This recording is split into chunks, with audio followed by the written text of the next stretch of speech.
18 साल का स्टीव तेज धूप वाली दोपहर में गार्डन में प्लांट्स को पानी दे रहा था। उसकी नजर शीशे की खिड़की में एक खूबसूरत महिला पर जाती है। स्टीव की निगाहें उस महिला पर टिकी रहती हैं।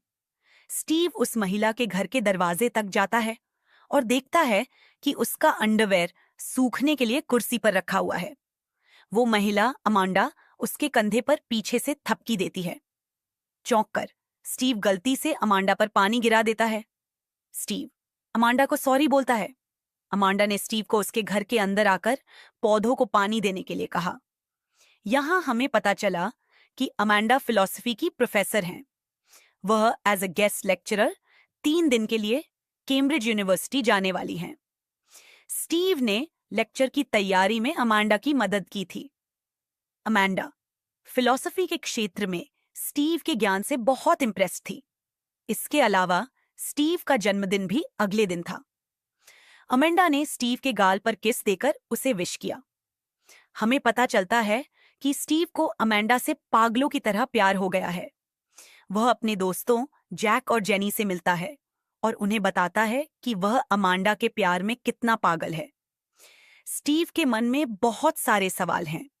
स्टीव को लगता है कि अमांडा दुनिया की सबसे परफेक्ट महिला है। वह अमांडा से अपने प्यार का इजहार करना चाहता है।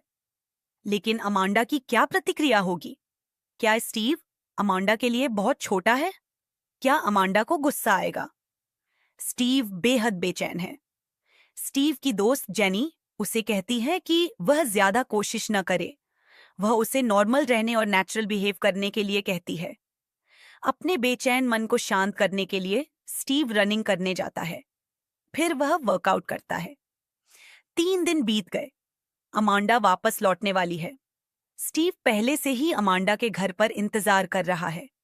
जैसे ही अमांडा लौटती है और अपना दरवाजा खोलती है, वह स्टीव को बेहद सारे फूलों के गुलदस्तों के साथ देखती है। अमांडा स्टीव से पूछती है कि वह इतने सारे फूलों के साथ क्या कर रहा है। स्टीव ने अमांडा को बताया कि वह उसका घर में स्वागत कर रहा है। अमांडा मुस्कुराती है और स्टीव और अपने लिए चाय बनाती है। वे बातचीत करने लगते हैं। अमांडा चाय लाती है और स्टीव के करीब बैठती है। वे कैम्ब्रिज में अमांडा के लेक्चर के बारे में बात करना शुरू करते हैं।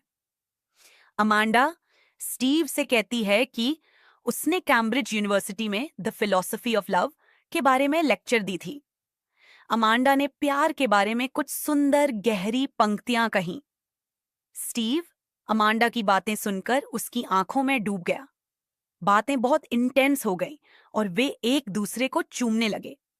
अमांडा ने अपनी ड्रेस उतार दी और स्टीव की पोशाक भी उतारने लगी। स्टीव ने अमांडा से कहा कि वह उसे बेहद प्यार करता है। अमांडा अचानक रुक गई। वह बिस्तर से नीचे उतर गई। उसने स्टीव से कहा कि हम ऐसा नहीं कर सकते। तुम मेरे लिए सीरियस हो जाओगे। मैं तुम्हारे फीलिंग्स के साथ नहीं खेलना चाहती। अमांडा ने स्टीव से माफी मांगी। उसने स्टीव से कहा कि यह कोई रिलेशनशिप नहीं है। स्टीव का दिल टूट गया और वो अमांडा के घर से निकल गया। स्टीव को अच्छा महसूस नहीं हो रहा था, इसलिए वह अपना फ्रेंड जेनी से मिलने गया। उस दिन जेनी ने भी अपने प्रेमी से ब्रेकअप कर लिया था। उन्होंने एक दूसरे को सांत्वना दी। कहानी खत्म।